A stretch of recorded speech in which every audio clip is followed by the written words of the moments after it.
All right, and now we have the original 6 matchup that is just always the matchup, pretty much. Seems to be. I mean, they got spicy with it and played Tampa 2 years in a row there, but Boston, Toronto for the, I believe, third time in this Toronto core group's stretch since they were all together, and fourth time in a lot of current Toronto fans' memories if we go back to 2013.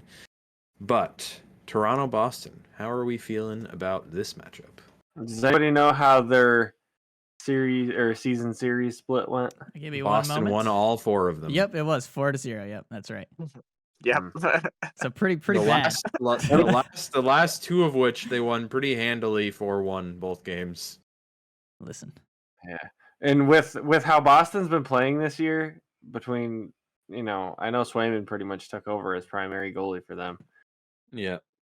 He did. I think all of us can agree that we didn't expect Boston to be on the top of the East again. No. I think wasn't I like the only one that still had him in the playoffs, or I had him in like third or something. I'm fairly certain I put them in third because well, who knows? But I thought I had him in third. So, but none of us were high on them. Like the best anybody gave them was like the last Atlantic spot. But yeah, no, it's just the tough thing about it is, right? Like, you're talking about Boston, who doesn't have the same roster as they had in years past, but they're playing just as good. Toronto's got a guy who is basically was on record paces this year.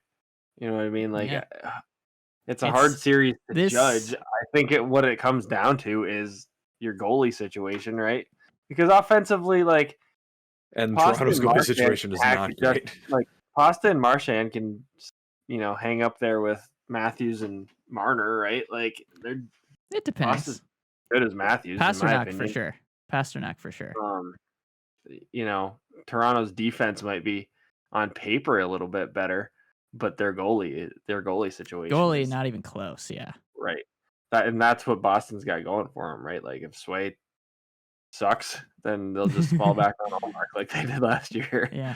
No, like they should have done last year. They should have gone from Omar to Swayman, and they didn't. They left him in. They should have done it much earlier. That'll never not make sense. Or that. Yeah, I don't know. You've got another. Not make sense. We're not talking about last year, but yeah, that's wild. So Nick, who do you think? Who do you think's going to come out? I don't know, right? Like, you have to think that Toronto's going to get. I know last year they got out of the first round. They beat their demons last year, sort of.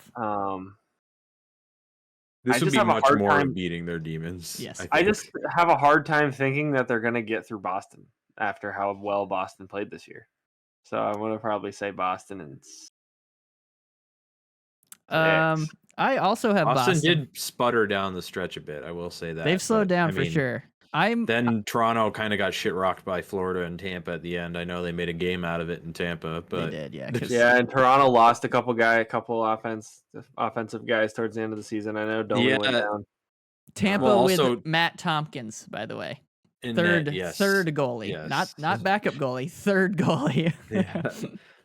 And yes, and Nick, Toronto, I believe today Keefe said Nylander and McMahon are both maybes for game 1. McMahon, you can probably do he's that. He's going to say that regardless at this point, just to, he's probably... Well, I mean, it's not good that they're maybes, though. Like, you'd want them to be holding it close to his chest to just, like, throw off Boston and make him think, like, okay, maybe these guys aren't going to play.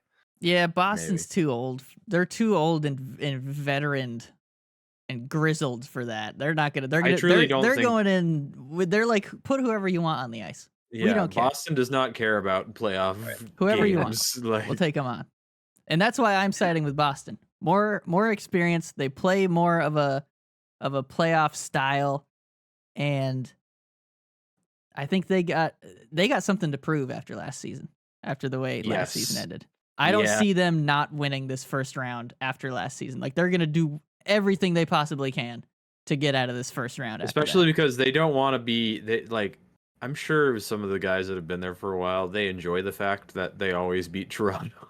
Yeah, probably. I'm sure Marchand does. Yeah, they probably want to keep that going. Yeah. Eric, Just to keep it short, yeah, I'm choosing Boston as well. Toronto Sorry. has too many question Sorry, marks, Leafs. dude. Listen, Leafs. Sorry, I was watching how your defense handled the puck in their own zone against Tampa Bay the other night. Oh my god, It's not good. oh my god, it was absolutely atrocious. And in the playoffs, maybe they could turn it around. But for all the reasons you guys said, I'm gonna go Boston in 5. Ooh, should I do a Underrated thing? little thing with the Leafs as well. I'm pretty sure they had one of the worst penalty kills in the league. That's It was not good. they had a pretty anemic power play towards the end as well. But I want to check that. Are you're going Boston as well, Benny? Am I to get that correctly? Boston, and then I for the NHL bracket you could choose games, and I chose in 7 because it's Toronto. It's always going 7, Yeah, and it'll they're get going to close. lose it in 7. This is an odd series too. This is probably on paper the closest series Yeah, that's of fair. the play of like this first round, and it's weird because again, paper. If you look on paper, there's no way you're not picking the Leafs. Like you've got Tavares is old, but it's Tavares. You've got Matthews, almost 70 goals. Nylander always shows up in the playoffs. Mitch Marner doesn't always show up in the playoffs, but he's got what has he had like 94 points, 99 points in the past. And he had a long stretch that he was out, so like He was he's hurt, coming yeah. back Yeah. too.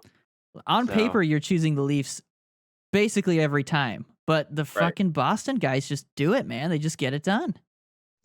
They are a fantastic example of like a team establishing a culture and it working. Sticking to it. Yep. Like it's like a properly done one. Like because Yeah. they've just had so many people come into it and be like, no, it just there's works. a certain way we play and go about ourselves, and like there's a standard. There's a Yeah, like- standard in yeah. Boston. They're like, no, we're gonna fucking win. Number Like, one center, Pavel Zacha. That says it all. and he's uh, great. And he's And he's been awesome. doing And then great. Like, then he's been 2C doing great this year. 2C Charlie Coyle, also great. Like they just Great, they just Right, have I a mean, good system. 3 there, dude. seasons ago, Charlie Coyle couldn't hack it as 2C, and then they Yeah. bring back Krejci last year to Yep. take that spot over, and now they slot him right back in as 2C this year, and he He's looks doing fine. That guy, I would love to have that guy Yeah. on my team. Charlie Coyle. That's a big, Yeah. mean son of a bitch right there. Also, I looked it up. Maple Leafs power or penalty kill percentage wasn't one of the worst teams in the league. Wasn't good though because they were 23rd. They were a half a percentage point better than the Habs. Oh boy. I watched the Habs penalty kill all year. You Uh-oh. don't want to be a half a percentage point better than that. You don't want to be close to that. Yeah. No. Okay. Is that it then? Does anybody have any closing thoughts they wanna drop? Sweep them. No. I don't think that's gonna happen. That'd be amazing though. No offense I'd to laugh, Leafs fans. but- Yeah, that would be quite a thing.